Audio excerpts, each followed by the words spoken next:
Magandang araw sa inyong lahat. Matagal na akong hindi naglalagay ng post o nagpo-post ng video dito. Kaya paumanhin ngay ngayon kukuwento ako ang ating palabas o episodo, palabas o ang pag-uusapan natin, ang ating pag-uusapan ay tungkol sa ating ating ikaw o ating hindi sila, ating, um, pinakahilig, pinakahilig, pinakahilig. Hindi mahal hindi mahal, ngunit pinakahilig na gawain. Gawain, sayaw, talon, lakad, kain, inom, ah, panonood, ng telebisyon o palabas, um, magsalita, magsulat anong tawag dito, magsulat ng tula, tula, roses are red, violets are blue, da-da-da, da-da-da. Yun ang halimbawa ng tula, tula. Kaya ngayon, ano ang inyong pinakahilig na gawin, pinakahilig na gawain? Ako, ang aking pinakahilig, hmm, ang dati dati o, um, mahigit mahigit, ano ba tawag dun, 7 taon ang lumipas o nakalipas.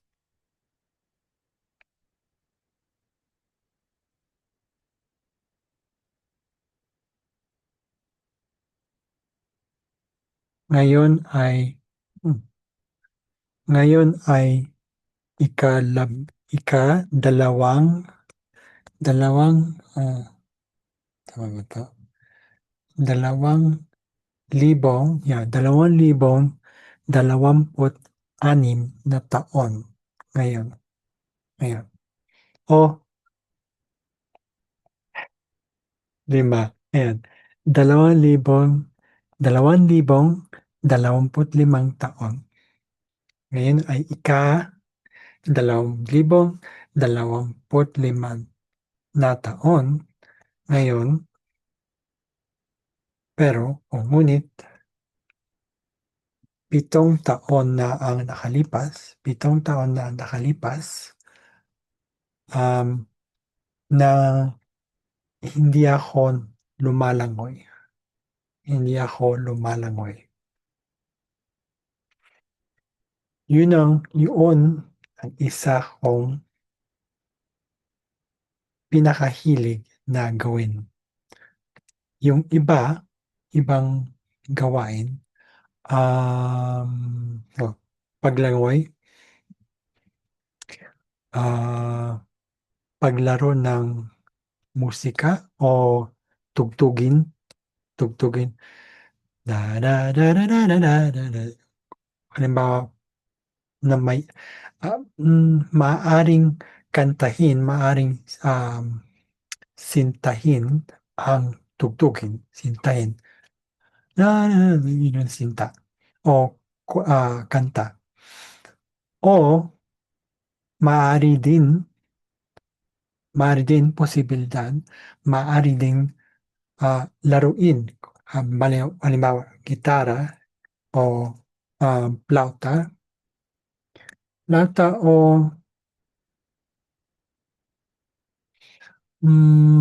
bansi, bansi, bansi o plauta ang ano o, Anong tawag dito?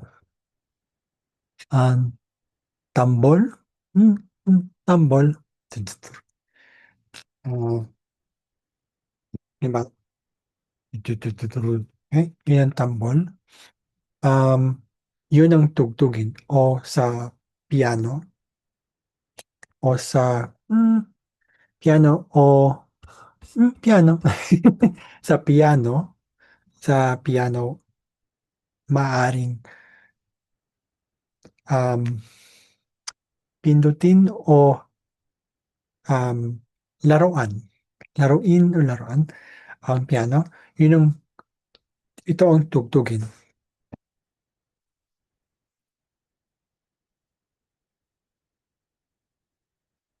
Tugtugin. Di ba? Yun ang mga tugtugin. So, kaya ako, pinakahilig kong gawin, isa sa pinakahilig kong gawin, isa ay maglaro ng musika o makinig ng musika o makinig ng tugtugin o maglaro ng tugtugin o ng instrumentong tugtugin. Instrumentong tugtugin. Pangalawa, yung una, musika o tugtugin. Pangalawa, paglangoy. Pangatlo ay, yung pangatlo. Ah, ito, mga wika natin. Hapones, ito, ang tawag dito,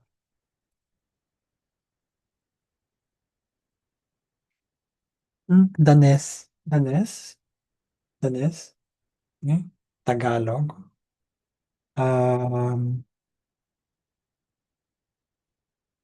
Serbio, Serbio, Serbio, hmm, ilang Serbio, at iba pa, okay? Yun ang mga wika, okay? Ah, hmm, makinig sa radyo, o pakinggan ang radyo, manood, manood ng telebisyon, manood ng pelikula, halimbawa, ano ang pelikula? Pelikula ay um, palabas sa, ah, anong tawag dito? Sa teatro, sinehan, mga sa, o sinehan o tanghalan, tanghalan, yun yung purong Tagalog. Tanghalan, sa tanghalan, mm, makita ko cinema. Okay, cinema, sinehan, mas mabuti pa. Sinehan o tanghalan. Sa sinehan, may pakita silang,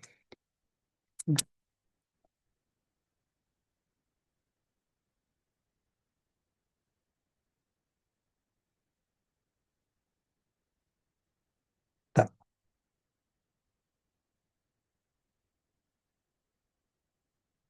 sinehan.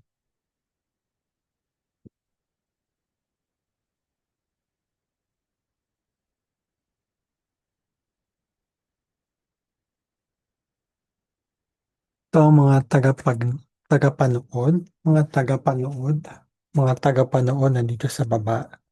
Nanonood sila ng palabas o um, pagganap, pagganap ng um, pagganap ng tao o titik. Hindi titik. Ng, mm, ng tao. Ng ibang tao. Halimbawa, si, ang tawag, pangalan niya, Chris Evans. Si Chris Evans, ang kanyang nilarong tao o anong tawag dito? Ah,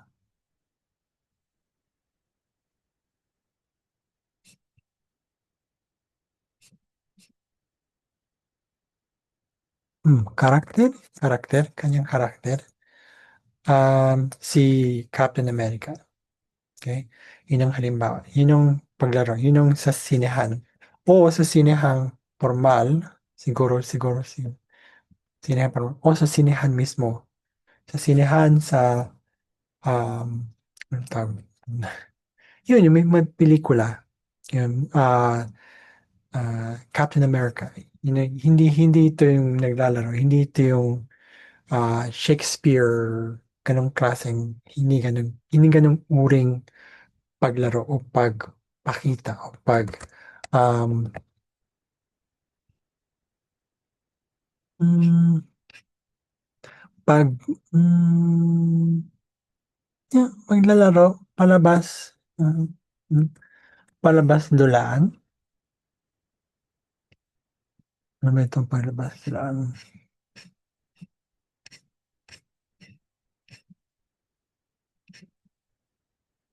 Hmm, dula.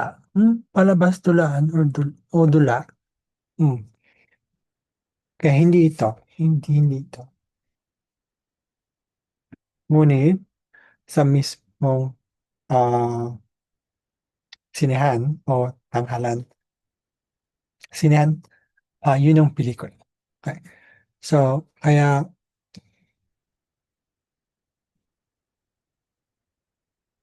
yun yung, yun yung ginagawa ko yun ang ginagawa ko sa mga wika. Ito, wika. Sa mga bansa Pilipinas, sa China, sa Hapon, sa Amerika, yun ang bansa. Nagsasalita sila ng wika.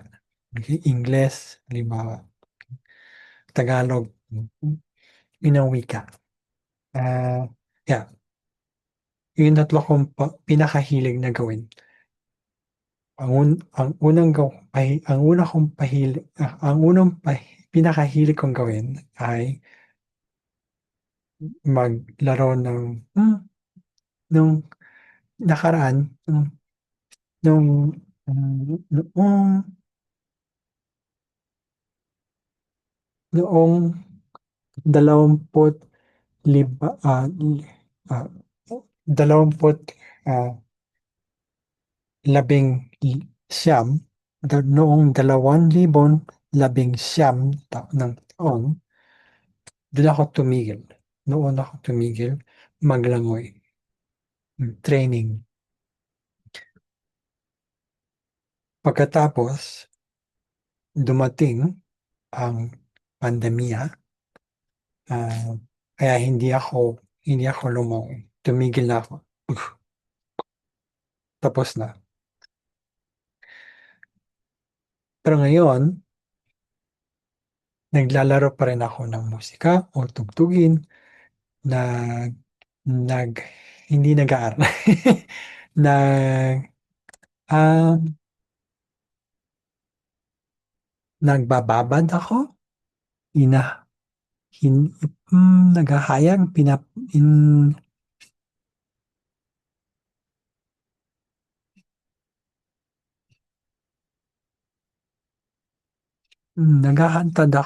naghahantad ako na sa naghahantad ako sa ito, itong kinukuha ko ang ibang posibilidad o maaring gawin upang higop,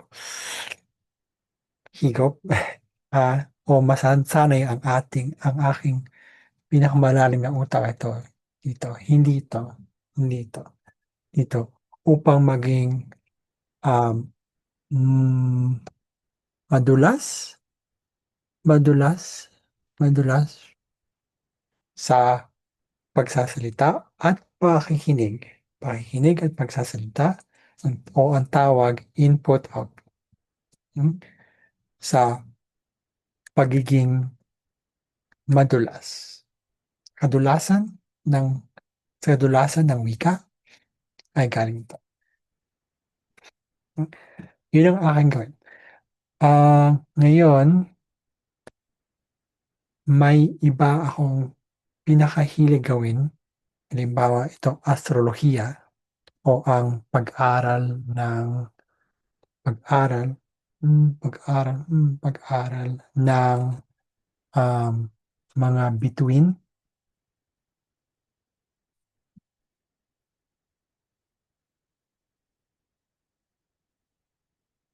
mga bituin,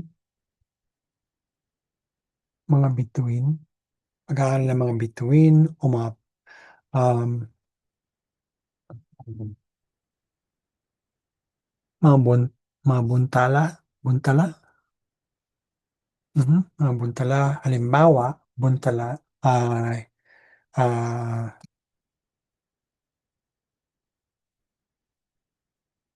Jupiter, Saturno, okey, Venus, Marte, yung araw, yung buwan, yung araw,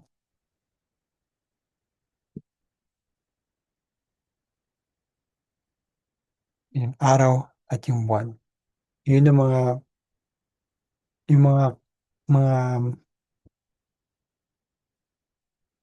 hmm, yung mga bahaging yun ang mga bahaging, um, at mga buntalan ng astrolohiya, okey?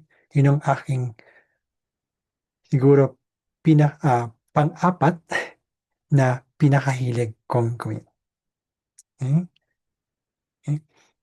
Ah, Kayo, ano ang pinakahilig ninyong gawin? Ano? Pakisulat sa baba, mga komento, mga mga nais. Hmm, Maaari ba nanay, gusto kong, helado o gusto kong pagkain, nais kong kumain. Ah, Nais kong malaman ang inyong pinakahilig na gawin. Hmm, pakisulat sa baba ng itong video. Maraming salamat po uli, hangga't sa muling hangga't sa uling palabas o sa huling video, um, mag-usap tayo uli. Salamat sa inyo. Paalam. Thank you very much for stopping by. I'm genuinely, um, hoping that you actually enjoyed that video. At the very least, got something out of it. So my goal has always been, and will most likely always be, to approach things in a very genuine way, and that includes when it comes to languages. It's good to pick it up. I grew up bilingual, and I understand what it's like to having to kind of toss in between the two languages, where it's you're wondering about like fluency. Are you really communicating? And I really want that for people. Because I wanted it for myself. I feel like that's my painter purpose. So it's languages to me more than just language and communication. It's deep into the subconscious, and it's very childlike. It's very much like a very natural function of being in this physical world. So thank you very much for watching again. I hope you got something out of that. If you have any questions, let me know. Questions below. And also, like and subscribe, hit that like button, share with it whoever you can. I will do my best to continuously post more videos like this that will help people to hopefully really get into something more than just talking and communicating, and something deeper. I'm hoping to do more videos that are more connected to all this life stuff, just being life and living, and hoping that you could share with me. I'm actually hoping to also open up a sort of like a live class, where it's you and me going through what we're going through, as in, as interactive as possible. The more we embody what it is that we're doing, the more it's going to feel like it's real. When emotions are involved, especially emotions, that's where it gets into the long-term memory down there, and even more, and actually really pick up the language, just when it comes to this language. But thank you very much for again watching. Hope you like that. See you next time. Have a good day.